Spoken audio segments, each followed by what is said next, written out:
All right, guys, we're back with another episode of the CoachSpiration series, and today we've got a special guest.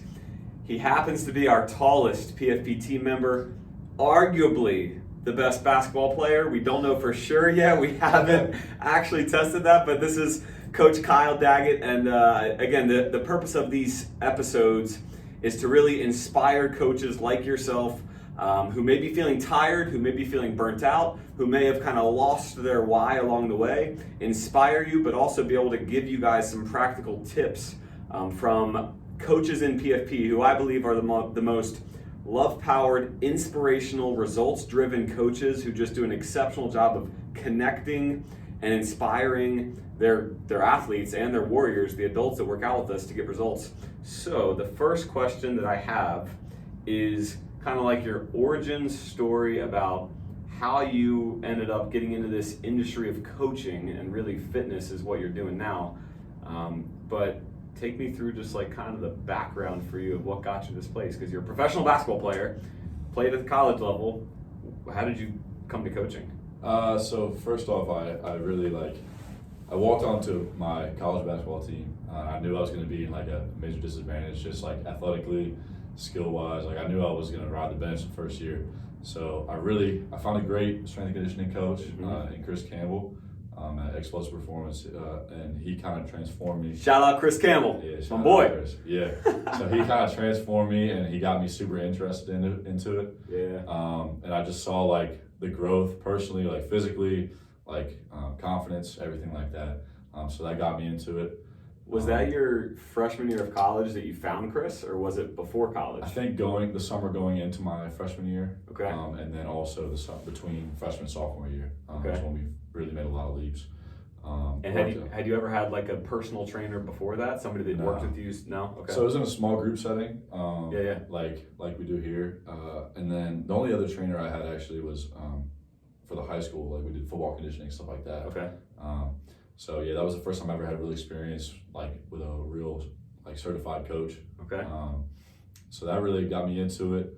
What were some of the things that he did with you that made you really respect him, look up to him, and appreciate what he was doing for you as a coach? One of the things that sticks out was like he really like made sure he tested me every several weeks, and we could see the improvement, and like that, seeing that improvement in numbers, like just boosted confidence and like inspired me to keep going another 4 weeks or 6 weeks, whatever it was.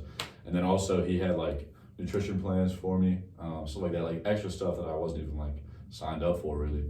Like he had plans for me, like making sure I was getting my sleep, my hydration, all that stuff. So he kept you accountable. He went above and beyond and did more than just give you workouts to do. Yeah. He tested you because he was committed to your results. Yeah. I actually happen to know Chris really well and walked with him through this kind of journey. We were coaching in different places, and that was something that he was always obsessed with. Was he became obsessed with the results of the people he was working with, which is it's a healthy thing for the most part for a coach to have. So how have you, we're going to bounce around a little bit, but how have you taken some of that and applied it to your own journey as a strength and conditioning coach, a trainer, whatever you identify yourself as? Yeah, so personally, I worked out at a different gym. It was a bigger facility as I was older in college. And then eventually they needed help, so I became a trainer there. Nice. Didn't have any certifications, didn't know what I was doing. I was just kind of following along. And then I really got into it, started studying, got my test, the CSCS, got that. And that's when I really learned it so much about it. And so I try to bring that knowledge that I have in here. I haven't been here super long, but I always try to like get an idea of where everybody's at physically, and then try to see a little bit of improvement every 4 weeks. Just trying to push them to push 5 pounds, 10 pounds, whatever on their weights. Yeah, that's as long as they're staying healthy and doing it in a form that's not giving up form for it. Yeah. Going back to kind of like your origin story about going through and playing basketball in college, and maybe even before that, were there any sports coaches that you had, not just your trainer and Chris, but any sports coaches that you had that either you can look back and be like, because of them, that's also why I wanted to coach people, or maybe things that they did or said or the way they treated you that made you say like, I want to coach people because I don't want to be like they were, right? Like both sides of the coin. Yeah, I would say my high school football coach, Joe Polis at Walkersville, he was such a great coach. Like he would tear into you on the field, but off the field he'd be like one of your boys, like one of your friends. And I was also friends with his son, who was a year younger than me. So we were really tight, and we had a really good team, and he was a great coach. So that inspired me to be a coach, as well as my college basketball coach. He kind of improved me as a leader, I would say. And so kind of the combination of both of those has helped me to succeed here so far. Mm-hmm. So you said something interesting. You said he was a great coach. He tore into you on the field. Yeah. I want to know what that means. But then off the field, he was basically, he showed that other side, maybe, right? He had both sides. How do you define those both sides, and what did it actually mean that you respected him for tearing into you? So I did. Like, he was hard on you. Like, he would cuss you out, and there would be stuff like, there would be times when it wasn't like, don't do that, coaches. We don't. No, it's different. It's different on a football field. Like, it keeps you like on your toes a little bit. It keeps you like making sure you're doing the right thing at all times. It does make you a little nervous, but also like it makes sure you're ready to go. But then off the field, like I had him for strength and conditioning, like strength training classes and stuff like that, and he was so cool, and it made you like have a love and respect for him in both ways. Mm-hmm. So yeah, that's what I would say. Yeah, I mean, the power of it. Gotta be tough. It made me mentally and physically tough too, like having to go through that, and I'm thankful for it. Yeah, that's great. Yeah. I love it. So I'm gonna go deep, then tactical. Deep is when you think about like every day that you're showing up and you're coaching 10-year-olds in here, you're coaching 16, 17 college-bound athletes, you're coaching moms and dads in their 40s and 50s who just want to lose weight. Like, when you show up every day, like, what is it that you're hoping to lead those people to that is driving you every day to show up and coach? So I just really want to see a boost in confidence. I feel like anybody can use that, whether you're 10 years old or you're 60 years old. Yeah. And it's just like leading a healthy lifestyle. You know, we're only with them for an hour out of their 24 hours a day. Yeah. So I try to get the most out of that hour, but also make sure that I'm asking them about what they're eating for lunch, how much water they're getting in every day, if they're getting enough sleep, stuff like that. So trying to like, even though I can't control those other things, I can control the hour, and I can ask them about their other 23, I would say. So the goal is really like use your time with them to help them make daily decisions that are going to lead them towards a better future ultimately. Yeah, because they can spend an hour in here working super hard, and that's great, but it's kind of more of like the lifestyle choices that you're making every day throughout your day. All right, can I challenge you a little bit more on this? Mm-hmm. So going a layer further or deeper, you want to do those things so that what? Like you want to see them make these better choices day to day, so that they get stronger, they get faster, they get better, all these things. But then going a layer further, like you want them to achieve those things so that what? There's a few reasons. One, I think it like teaches them that they can mentally like accomplish anything that they set their mind to. So like the hardest thing, I mean, I think most people would agree, like the hardest thing is nutrition and making sure you're on top of that. Like coming in here, you can do, but like telling yourself, okay, I'm mentally capable of like having a good diet plan, everything like that, not diet, but nutrition plan.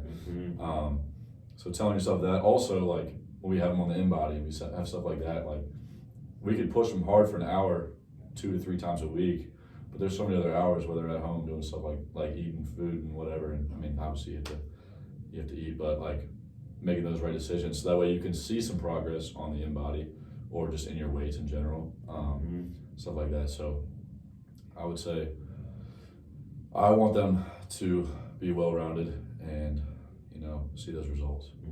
That's solid.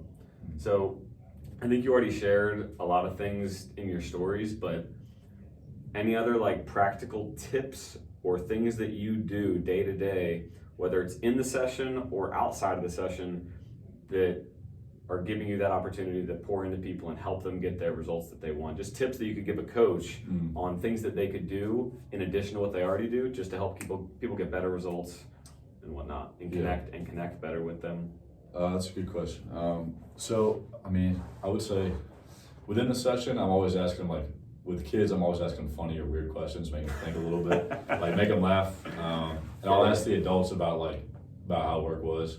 how their weekend was, stuff like that. But with the kids, I'll make them laugh and think a little bit. Yeah. I always try to switch the warm-ups up every time. I'll do like the same warm-up with different groups, but like if I have the same kids over and over, I'll switch the warm-up up per week. And then other than that, I really spent a lot of time outside of the gym thinking about each person's program, like more than I should probably. Like, and I try to program specifically for each person. I don't just use like templates or whatever. And I'll try to vary it with every person I see, like weaknesses and stuff like that. And then I told you about the thumbs thing. I always make sure everybody's using their thumbs. The thumbs, baby. Yeah, I'll never like, forget that. I always think about like, you know, people being like, my legs are fine, but I can't trap or deadlift enough. Like, it's because you can't hold it. So that's kind of why I tell people to use their thumbs, whether you're doing chin-ups, holding dumbbells, doing rows, whatever. Like, yep, use the thumbs. Yeah. I love that. So then the three things really are it's curiosity for one. You're curious and you ask them questions. The second that you said is novelty. You try to keep it fresh and mix it up because everybody wants some novelty in their life, right? If you come in and you do the same exact warm-up every day, the same exact exercises, you're gonna get bored. So novelty. And then the third one really is just about that obsession with like you're always thinking about how can I help this person improve by tweaking their program. That's awesome, man. All right, last thing, I asked everybody this question. There's a coach on the other end of this video that is tired, that is maybe not inspired, that isn't getting the feedback and the recognition that he or she wants from the athletes, or from the parents, or from the clients they work with. And so they're in this place right now where they're like this is tough, right? Like coaching is hard. Yeah. What is your word of inspiration or two for that person? Even though it might not go, like you might not be receiving it right now, like your work is definitely being felt by those that you're coaching. And I would say too, like for me, when I get burnt out or I get tired, I try to like leave the gym or like maybe like take a day off or something and just kind of get a reset, because like it can be tough if you're here in mornings, afternoons, stuff like that. For a lot of times, like a lot of sessions in a row. Just try to give yourself a rest, and then always just try to smile. I feel like that's the easiest way.